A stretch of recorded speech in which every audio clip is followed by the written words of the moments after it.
This hour, starting next week, fans will need to show proof of vaccination in order to watch the Timbers and the Thorns play at Providence Park. That news came down on Tuesday, and Mike Benner found out what exactly went into that decision. And we are underway. Providence Park on Sunday was packed with Timbers fans, but at least one seat was empty. It belonged to Victoria Cummings. She sat this match out, worried about the Delta variant. We yell, we scream, we chant, we sing. We're very vocal when we're there. So there's a lot of particles flying around in the air, and some of them are going to be filled with that variant. Perhaps concerns like this one can explain the new safety measures the Timbers and Thorns announced Tuesday.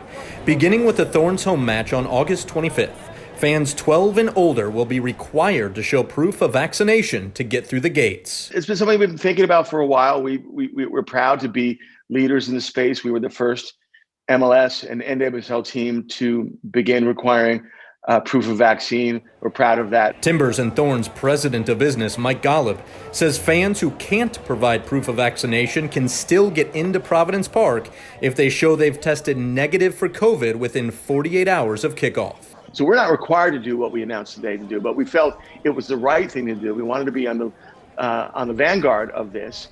And we wanted to be responsive to, again, the great majority of our fans. In addition to these new safety protocols, Golub says fans 5 and older can still expect to wear masks in all areas of the stadium other than their seats, where masks are optional but recommended. We have, from the start, encouraged people to wear masks, even prior to the mask mandate. We continue to encourage that. That's not strict enough if you ask Victoria Cummings. She'd like to see masks required throughout Providence Park.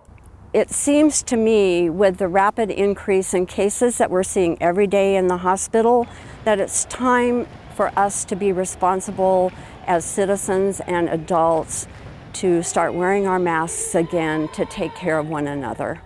Back to the proof of vaccination or negative COVID test. The Timbers and Thorns aren't the first professional sports teams to announce these requirements. The Las Vegas Raiders and New Orleans Saints will be expecting the same of their fans, and only time will tell if others follow.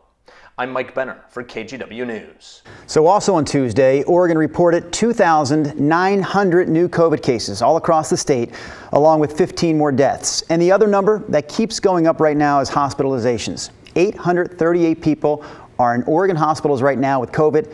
That's 86 more than we had just the day before, and it's 6 times higher than what we had just a month ago. We already know that masks will be required for all kids in Oregon when they head back to school, regardless of vaccination status. But a lot of districts in the state are pushing back on that mandate.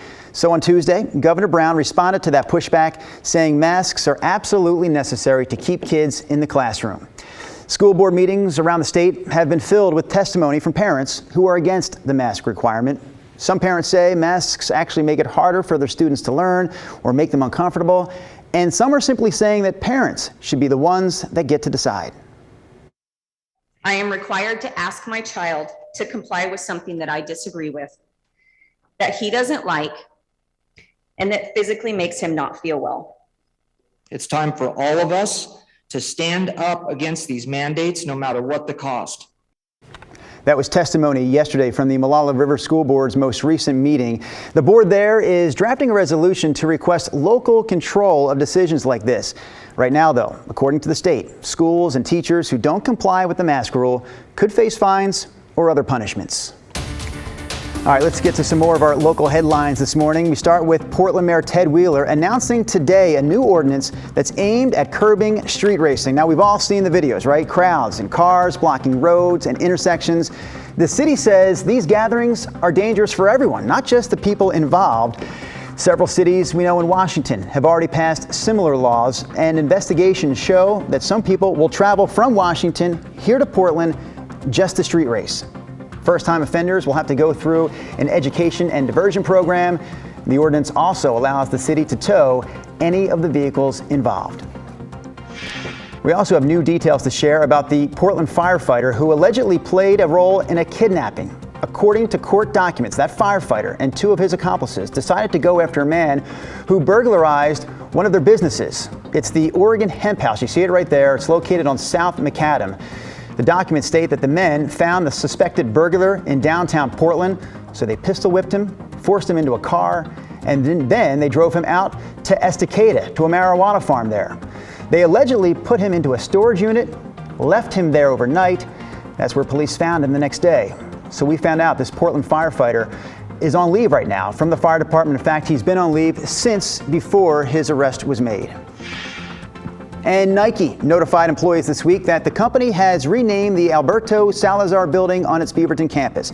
It's now called Next Percent. That's according to the Willamette Weekly. You may recall Salazar, a former running coach for Nike, was suspended in 2019 for violating anti-doping rules. Months later, female athletes who trained under Salazar alleged that he verbally and physically abused them. He was also recently banned by Safe Sport, the agency that handles misconduct investigations for Olympic sports. And those are some of your Wednesday morning headlines. All right, now we want to talk about a Newberg couple who is staging their own protest against the local school board there after officials decided to ban Black Lives Matter and pride flags from school buildings. Aaron and J. Bill McCarthy own a farm on a hill that overlooks Newberg High School. They can see the high school football field clearly from their home, and they hope students at the high school can see their new flag. They don't agree with the vice chair of the school board's argument for banning the flags. To get political symbols and divisive symbols out of our schools. We're going to erase a bunch of people is what it felt like to me.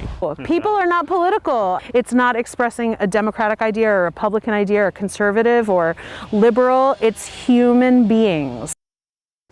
After the school board vote, the McCarthys posted online that they wanted to construct a protest flag from plywood.